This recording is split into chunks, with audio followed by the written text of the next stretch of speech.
Now I want to ask Ian Tossenson from the BC Restaurant Association to introduce our next speaker. Ian?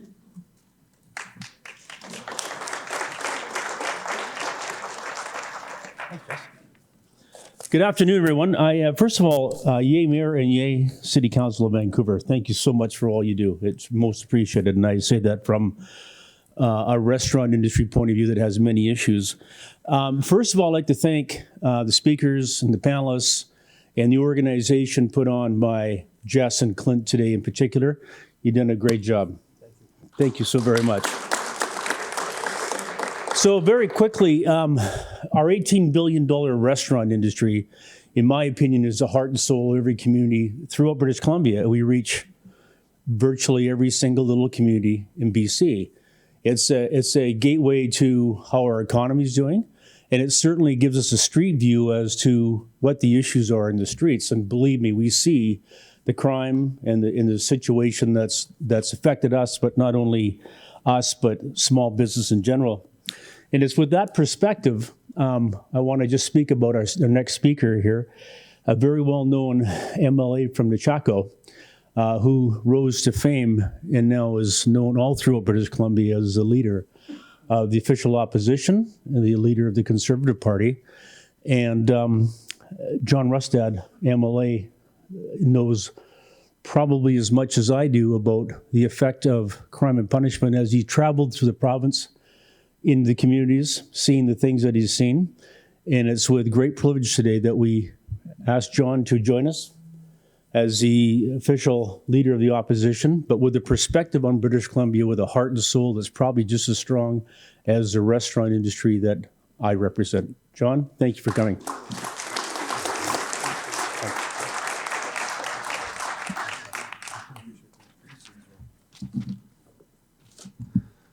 Well, thanks very much, Ian, and it is a pleasure to be here. I want to start just recognizing we have many of our colleagues here. It's been a whole bunch of conferences, whether it's forestry or mining or resources or this, and or agriculture, and we've had people out attending all of them. Matter of fact, one person commented and said, "It seems like the Conservatives are everywhere." And I want to thank them for their efforts. So if they could just stand up, the colleagues that are here. We've got 7 of my my current MLAs here attending this. And it's important to have them here to listen and hear, and I wish I could have been here for all of this. I also want to just take a minute just to recognize some of my former colleagues. Of course, Sam was recognized. I know that Suzanne is here as well as Ian Black is here. It's great to see you guys still here, involved in such an important issue as well. Mayor Prince George, got to say hi to you as well. So that's my hometown where I came from. I don't represent Prince George, but it's nice to see you here involved in this. So I want to take a little bit of a different approach just in terms of how I present this. I think many people, of course, would have read our platform, and much of what I have heard has been discussed. And Eleanor was telling me about this, was stuff that we had in our platform. But just the other day, I was walking down, I think it was early Monday morning, and I was walking down, walking down Burrard, and I went by the rail station there, and there was somebody there who had a toy gun, and he was pointing at people and going, "Bang, ha, ha, ha, you're dead. Bang, ha, ha, ha, you're dead." And I thought about that for a minute and said, what do? Do I call the police? This is clearly somebody who is in a mental health issue, clearly somebody who is on drugs at 7:30 in the morning. And I thought, my God, what would ever happen if he actually had a gun? How do you deal with this? And this is a big issue. And I mean, this is just one of so many issues. And it's outside of the Vancouver, east side of things, but this is happening everywhere around the province.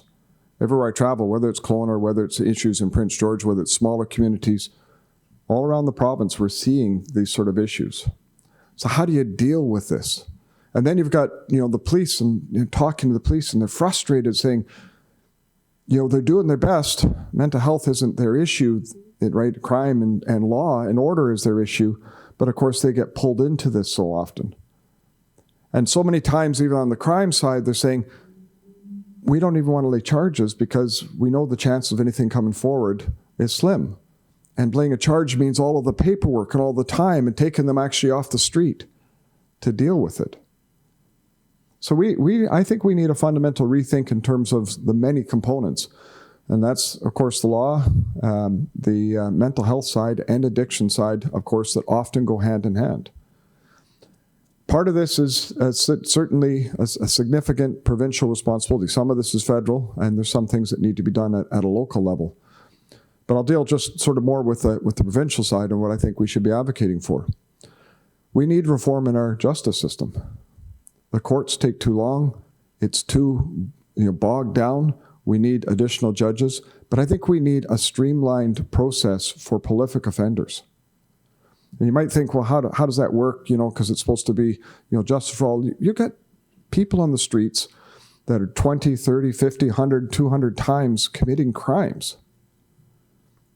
And when I talk to the law enforcement, they say 20% of the crimes are being committed by 80% of the people. Or sorry, 80% of the crimes are being committed by 20% of the people. Get that right. And that's a serious issue. So you've got these prolific offenders that are taking up all of the time, and you've got to get these people off our streets. It's just the answer. And I know there's rights, there's mental health, there's everything involved in this. But if we don't start at the core of the problem, we can't get to the rest of the issues we need to deal with. So we have to figure out, can we create a streamlined process so that they aren't waiting a year and a half, they aren't rotating back on the street because of the bail reform side, but within a week or two, they can get into the court and the courts can deal with them accumulatively for these issues that have been happening. And that means actually asking the federal government a couple of things. First of all, it'd be great if we can get bail reform. It's an important thing that needs to be done. But the second thing is I think we have to have guaranteed minimum sentencing. You have to have some way to get these people off our streets to free up the time to be able to deal with these other issues. And yes, there's mental health components and addiction that needs to be part of how you work with people, once you get them off our streets. But we have to get them off our streets. Let's deal with the big issue that's right from the beginning. And when it comes to dealing with the mental health side, which often deals with addiction, we don't have the staff, we don't have the resources. It's fine to say we're going to open up a whole bunch of new beds.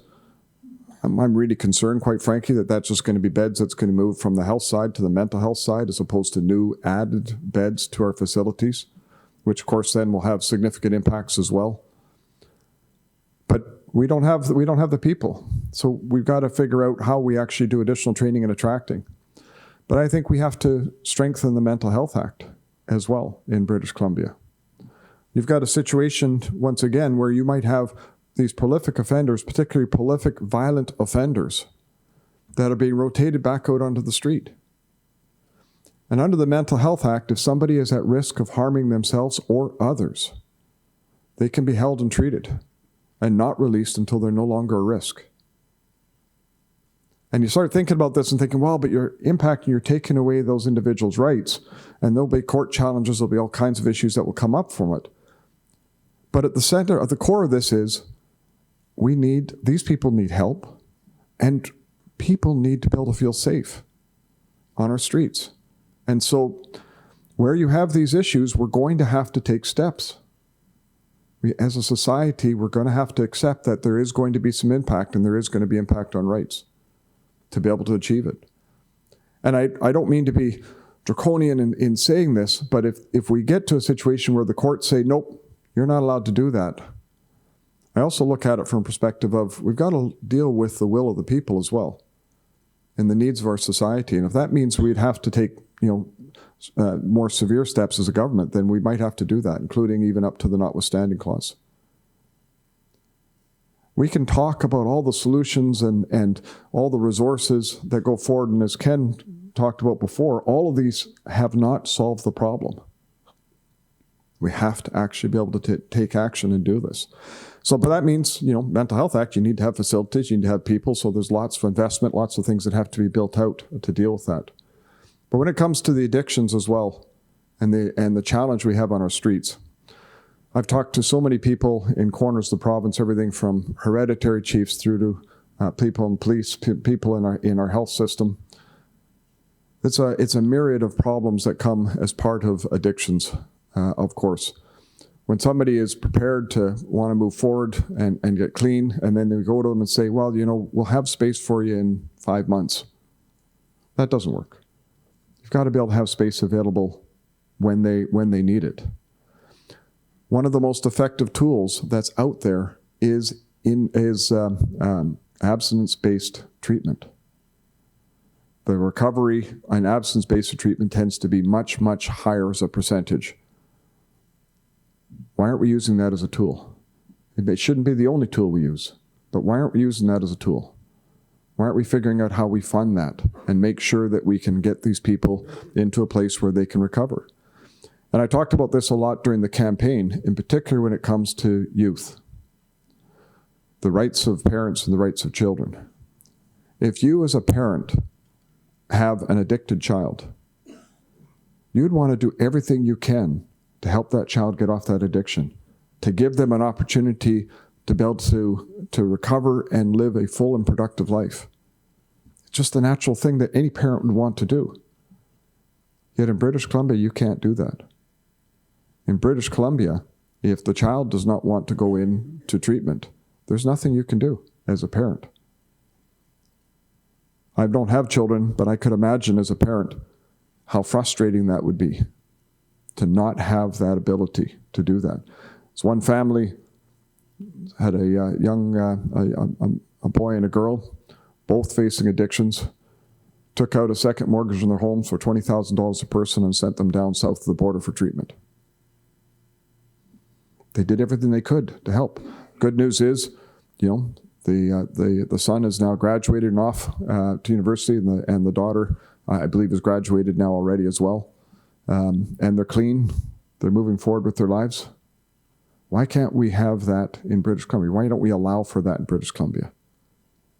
So we have to think about this now in terms of the rights of the child, the rights of the parents. There's legislation that needs to be thought about to change to make that happen. It was a commitment we made during the election called Christian's Law that we want to bring in honor of Christian DeSoto, a child who in grade 9 was facing a serious addiction, and the school never told the parents. Parents didn't find out about it until later that there was a serious addiction problem, and it went through a long, drawn-out process. So these are changes that are needed, and I think about how do we do this? There's only one way, and that is just to have the political will to actually make the changes, because that's what it takes. It's great to talk about it. It's great to move around, shuffle around, and come out and say, oh, look what we're doing. We're adding this or we're doing that. But the reality, if we're not fixing our justice system, our legal system, if we aren't dealing with our mental health, if we aren't going to tackle addiction head on, then, all the rest of that is just window dressing, trying to make a difference and knowing that it can't succeed. I was up in Campbell River. Hope I'm not too far over time. I was up in Campbell River, and they had I don't know the best way to call it, but there was a place where they put one blue flag in the ground for every boy and man who had died from an overdose. 12,000 flags and counting. You think about that. Somebody's son, somebody's father, somebody had dreams for their future. This has to stop. We have to take action. This cannot be allowed to just carry on and be acceptable. So that's the challenge, and I'm really pleased that everybody's getting together. I mean, there's obviously the huge impact of crime, addictions, and mental health on businesses, the amount of money that's now being required for security, companies shutting down because they just can't operate in that, the losses. It's huge on that side of things. But I really look at it from perspective of those lives that have been impacted, those families that have had a loss. It's a tragedy that is going on every single day, and it's a tragedy that needs to stop. So my hope is from this that we all have the courage to be able to stand up and say enough. Enough is enough. Let's get the reform that's needed in BC to be able to make serious changes so that we can all feel safe again in our streets, and we can carry on with the businesses that need to happen to be able to be successful in our society. Thank you for the opportunity to say a few words today.